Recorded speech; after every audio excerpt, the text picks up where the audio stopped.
이 가도면 일명 계획도면 단계가 가장 중요하다.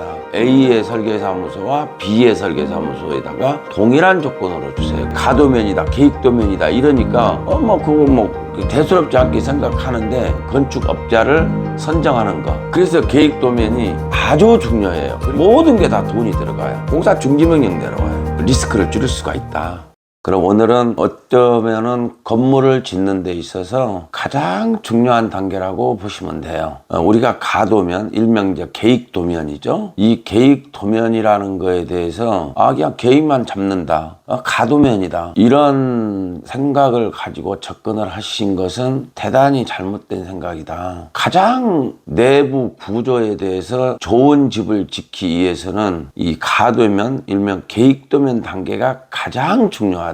예를 들어서 우리가 아파트들은 많이 구경을 해 보셨잖아요. 근데 똑같은 30평대 아파트일 경우에 A타입이 있고 B타입이 있고 C타입이 있고 이렇잖아요. 대부분의 이제 다수가 A타입이 좋다, B타입이 좋다, C타입이 좋다, D타입이 좋다. 구조가 굉장히 차이가 많이 나죠. 그것은 계획 단계에서 그렇게 계획을 했기 때문에 A, B, C, D 타입이라는 게 나오는 거예요. 그래서 가장 이제 중요한 거는 A 타입이 좋다, B 타입이 좋다, C 타입이 좋다 이것도 중요한데 지난 시간에 제가 설명을 드렸어요. 가족 구성원, 우리 가족이 살아야 될 집이니까 우리 가족 구성원에 비례해 가지고 계획을 잡되 이 집을 대중이 너무나 우리 가족 중심보다도 조금은 보편적이고 편리한 구조를 잡는 전제에서 우리 가족 구성원에 대한 어떠한 그 계획을 잡으시는 게 좋다. 이렇게 말씀을 드릴게요. 지난 시간에 제가 말씀을 드렸었죠. 우리 가족 구성원에 따라서 방을 몇 개 정도 하냐, 그 다음에 서재를 어디다가 배치를 하냐, 드레스룸을 어디다가 배치를 하냐, 팬트리 위치를 어디다가 잡아주냐. 물론 팬트리 위치는 빈 공간을 활용하는 게 가장 좋은 방법이고요. 땅을 80평 기준으로 했을 때 실평수가 약 50평이 나와요. 그럼 실평수 50평이면 굉장히 큰 면적입니다. 4층 주인 세대를 기준으로 했을 때 이럴 때는 노출된 외부의 테라스가 아닌 4층 내부에다가 테라스 공간을 만들어서 테라스를 굉장히 활용도가 높게 사용할 수 있는 그런 테라스 구조를 한번 배치를 하는 것도 집의 특징이 굉장히 예쁘게 나옵니다. 이런 것도 계획도면 단계에서는 반드시 생각을 해볼 필요가 있다. 가도면하고 계획도면이 같은 방식인데 계획도면을 잡는 방법은 설계사무소를 내가 아는 데가 한 군데가 있으면 꼭 다른 분한테 한 군데를 더 추천을 받으세요.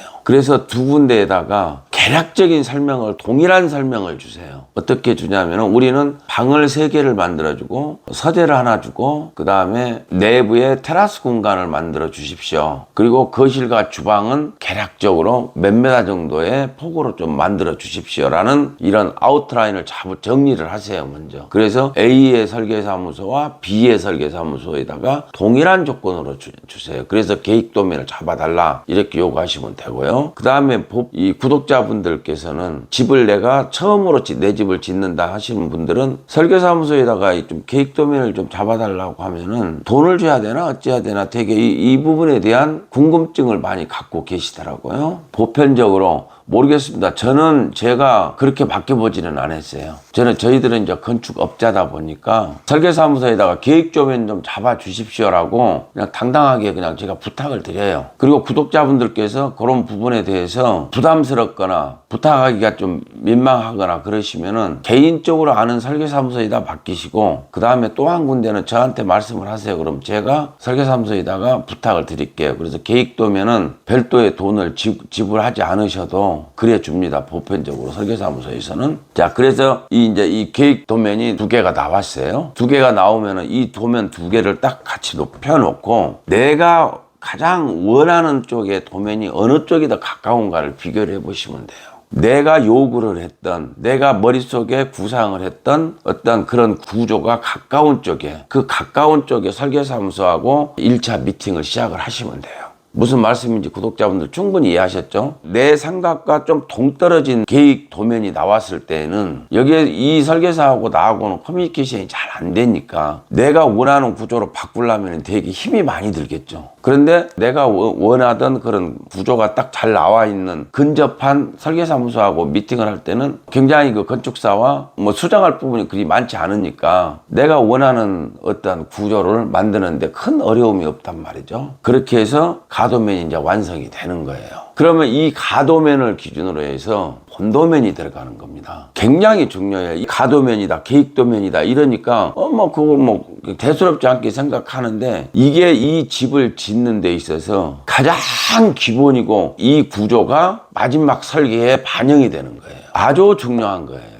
그러니까 그 부분을 염두에 두시고 가도면에 대해서 신경을 많이 쓰시라. 그리고 이제 여기에서 하나 더 조금 전에도 제가 말씀을 드렸는데 4층 같은 경우에는 평수가 꽤 넓어요. 실평수가 한 50평 나온단 말이에요. 여기에다가 너무나 그 평범하게 막 방을 크게 만든다거나 필요 없는데도 방을 한 칸을 더 만든다거나 굳이 그럴 필요는 없어요. 보편적으로 우리가 기본적으로 방이 한 층에 3칸 정도면 무난해요. 3개 정도고 물론 안방 옆에는 드레스룸이 배치가 되겠죠. 그리고 주방 근처에다가 팬트리를 만들 것이고 그 다음에 가장 제가 이제 비중을 두고 말씀을 드린다면은 거실 공간이 너무 길고 넓으면은 사람들이 딱 들어왔을 때 너무 휑하다는 느낌이 들어요. 그래서 가장 짜임새 있게 한 5m에서 6m, 5m 50 정도의 거리를 짜임새 있게 만들고 바로 거실 옆에다가 통창 큰 유리로 해서 테라스를 만들면 실내 테라스인 거죠. 경우에 따라서는 그 테라스가 우리가 일반적으로 보편적인 사용도 할 수도 있고 또 경우에 따라서 손님들이 오시거나 그러면은 거기에다 화초 같은 것도 놓고 테이블 놔서 손님들하고 티타임 같은 것을 할 수 있는 그런 공간을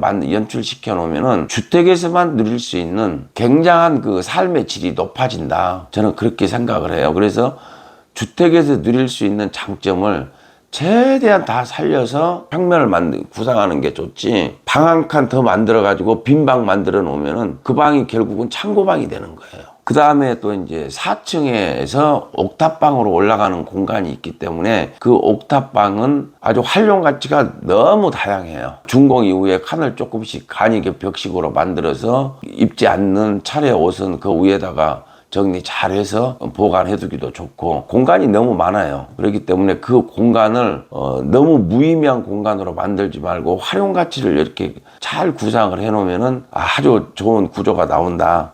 이게 계획 단계예요. 이 계획 단계가 딱 마무리가 되고 나면은 사실은 구독자분들께서는 설계사무소하고 설계 계획을 하잖아요. 계약을. 근데 내가 가도면에서 딱 이걸 넘겨줘요. 이런 구조로 저는 집을 짓겠습니다. 그러면 구독자분들께서는 이미 이제 다 끝난 거예요. 더 이상 깊이 생각할 게 없어요. 여기까지만 공부를 하시면은 구독자분들께서는 거의가 다 이제 집 마무리 준공하는 단계까지 거의 끝나는 겁니다. 남아있다면 건축업자를 선정하는 거. 건축업자 선정해버리고 나면 건축업자가 준공까지 다 내주잖아요. 물론 공사하는 과정에서는 생각이 조금 바뀌거나 뭐해서 자재 선정을 한다거나 이럴 때 거의 모든 건축업자들이 같이 상의해가면서 자재를 초이스를 해가니까 또 뭐 칼라톤도 건축주의 의견을 거의 반영을 해주면서 칼라를 선정을 하고 이러기 때문에 큰 문제는 없어요. 그런 부분은. 그래서 계획도면이 다 마무리가 되면은 그 다음에 설계사무소와 계약을 하는 거예요. 설계 용역 계약을 하는 거죠. 그러면은 이제 설계사무소에서 그때서부터 설계가 들어가기 시작해요. 이게 본도면이에요.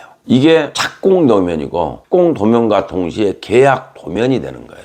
이제 본도면에서는 건축도면이 있고요. 건축도면, 전기도면, 설비도면인데 물론 이제 건축도면 내에는 마감도면 플러스 구조도면이 별도로 있죠. 그 다음에 전기도면이 있고 통신도면이 있고 소방도면이 있어요. 그 다음에 설비도면이 있고 우리가 생각하는 게 도면은 뭐 대충 이렇게 그린 것 같아도 건축, 구조, 전기, 통신, 소방, 설비 이렇게 도면이 굉장히 다양해요. 이 도면의 모든 기본은 어디에서 출발을 해요? 우리가 계획을 잡았던 계획 도면에서부터 출발을 하는 거예요, 이 도면이. 그래서 계획 도면이 아주 중요해요. 그리고 혼자의 의견보다도 나 혼자 이렇게 구상을 했을 때는 A타입이 제일 좋았었어요. 왜? 내 생각이 A타입까지만 미치니까 그런 거예요. 그런데 다른 전문가나 또 다른 어떤 사람하고 대화를 해보니까 B타입을 한번 설계를 뽑아봤어요. C타입을 뽑아봤고, 그랬더니 비교를 해보니까 A타입보다는 C타입이 더 좋은 거예요. C타입으로 바꿀 수 있죠, 계획 단계에서는. 그런데 계획 단계에서 내 머릿속에서 생각하고 있는 A타입이 가장 좋다라고 판단을 이미 해버리고 E타입으로 결정을 해버리잖아요. 그러고 나서 다음에 집을 이제 A타입으로 가지고 본도면이 들어갔어요. 본설계가. 시공이 들어간단 말이에요. 본설계가 끝나서 이제 업체 결정해서 A타입으로 집을 짓기 시작을 했어요. 근데 그때 보니까 다른 집을 가서 보니까 C타입이 마음에 들었던 거예요. 이때 바꾼다. 많이 복잡하죠, 그렇게 되면. 왜? 설계 도면을, 본도면을 다시 수정을 하려면 모든 게 다 돈이 들어가요. 왜 돈이 들어가냐? 건축 도면, 마감 도면 바꿔야죠. 구조기술사한테 가서 구조 도면 바꿔달라고 요구해야죠. 그 구조기술사가 그냥 안 바꿔줘요. 구조기술사가 변경 도면 도장이 들어가야 되기 때문에 도장값 달라고 한단 말이에요. 몇백 달라 그래요? 그렇지. 건축의 평면도가 다 바뀌니까 전기 도면 자동으로 바뀌어야 되고, 설비 도면 바꿔야 되고, 통신 도면 바뀌어야 되고, 다 바뀌게 되잖아요. 소방 도면 바뀌어야 되고. 이게 일하는 과정에서 구독자분들께서는 말로 이렇게 딱 바꾸자고 하면은 쉽게 바뀌는 것 같지만은 모든 게 이 절차가 다 바뀌어요. 이게 안 바뀌면은 공사가 안 돼요, 이제는. 도면이 안 바뀌면은. 왜? 매 공정마다 감리들이 와서 체크를 해요. 그래서 감리는 처음에 착공계됐던 그 도면대로 도면을 가지고 와서 현장에 와서 검사를 한단 말이에요. 근데 건축주가 A타입에서 C타입으로 바꾸라 그랬다 그래서 업자가 C타입으로 임의대로 바뀌었어요. 공사 중지명령 내려와요. 다 뜯으세요. 감리가 공사 중지명령권이 있으니까. 그래서 A타입, B타입, C타입 이런 거를 가도면 단계에서 그만큼 신중하고 조금 더 상세하게 검토를 하시면은 리스크를 줄일 수가 있다. 이렇게 구독자분들한테 한 번 더 강조를 하고 싶은 거예요. 이 단계가 지나가고 나면은 구독자분들이나 집을 짓고자 하시는 분들은 거의 일이 마무리됐다. 그러면 설계사무소에서 조금 전에 설명드린 대로 그 가도면을 기준으로 해서 본도면이 들어가기 시작합니다. 본도면이 들어가면은 보통 한 달 정도 마무리가 될 거예요. 그래서 본설계가 끝나고 나면은 바로 시공사가 결정이 돼야 되겠죠.